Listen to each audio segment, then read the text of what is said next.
Madam Chairwoman, Excellencies, fellow parliamentarians, ladies and gentlemen. Տիկին նախագահող, ձերդ գերազանցություններ, հարգելի գործընկերներ, տիկնայք եւ պարոնայք։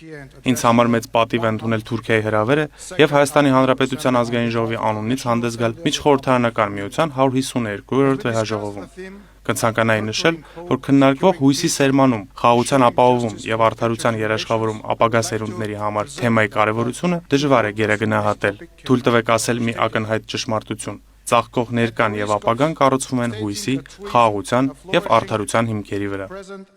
Հայաստանի դեպքում հենց այս գաղափարն է ձևավորում մեր քաղաքականությունը եւ ուղղորդում մեր գործողությունները։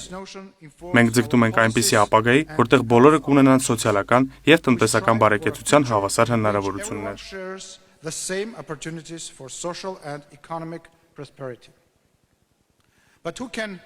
Բայց ով է պարզապես երազում ավելի լավ ապագայի մասին եւ ով է իրականում այն կերտում։ Ապագա սերունդները չեն կարող կառուցել այն աշխարհը, որը ժառանգելու են։ Լավագույն դեպքում նրանք կարող են միայն վստահել մեզ, որ մենք խոհեմորեն գործենք իրենց անունից։ Հույսը պահպանում է արդարության հանդեպ մեր ձգտումը եւ վստահելու կարողությունը։ Մեր այսօրվա գործողությունները պետք է ծառայեն այդ վստահության կառուցմանը։ Our actions today must serve to build the trust. Գալիք սերունդները պետք է հավատան, որ խաղաղությունը, որ մենք այսօր կառուցում ենք, տևական է։ Չսխալվեք, մեր աշխարհի ճեղքերը խոր ու լուրջ են։ Մենք խորապես մտահոգված ենք Իրանում ստեղծված իրավիճակով եւ իմ աղոթքներն ուղղված են Իրանի ժողովրդին։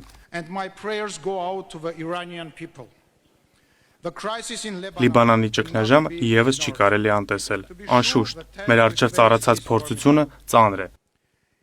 Սակայն ով, եթե ոչ մենք, ունենք ուժ եւ բարոյական պարտավորություն բուժելու մեր աշխարհը։ Հայաստանը լիովին ընդունում է իր այդ պատասխանատվությունը։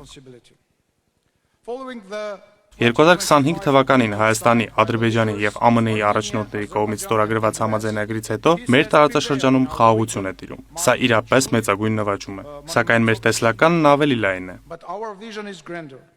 Մենք հրավիրում ենք Թուրքիային դառնալու գործընկեր եւ միանալու մեզ խաղաղության կտավը հյուսելու գործում։ Այս նպատակով մենք պատրաստ ենք խորացնել մեր հարաբերությունները Թուրքիայի հետ։ Տասնամյակների անվստահությունից ու թշնամանքից հետո Հայաստանի եւ Ադրբեջանի միջև վստահության ձևավորման նոր դարաշրջան է սկսվել։ Այս առաջընթացն ամրապնդելու ջանքերն այժմ ուղղված են հաղորդակցությունների ամրապնդմանը եւ տեղում խաղաղությունն արդյունավետորեն իրականության վերածելու ապահովմանը։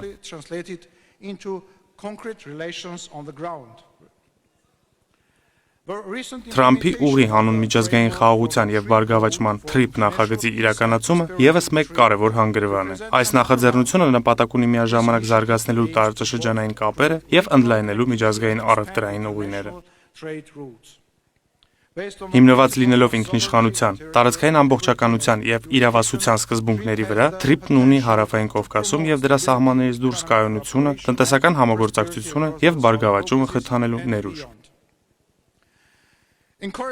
Կարգավորման հուսադրող նշաններն անհերքելի են։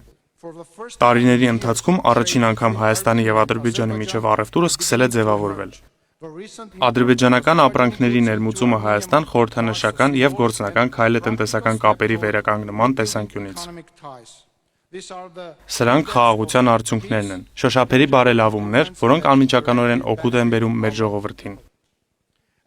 Միևնույն ժամանակ դեռևս առկա են լուրջ մարդասիրական խնդիրներ, որոնք պետք է լուծվեն։ Վստահության ամրապնդումը շարունակելու եւ իրական հաշտեցման հասնելու համար Ադրբեջանում պահվող 19 հայերը պետք է ազատ արձակվեն եւ վերամիավորվեն իրենց ընտանիքների հետ, իսկ անհետ կորած մյուս անձանց ճակատագրերը պետք է պարզվեն։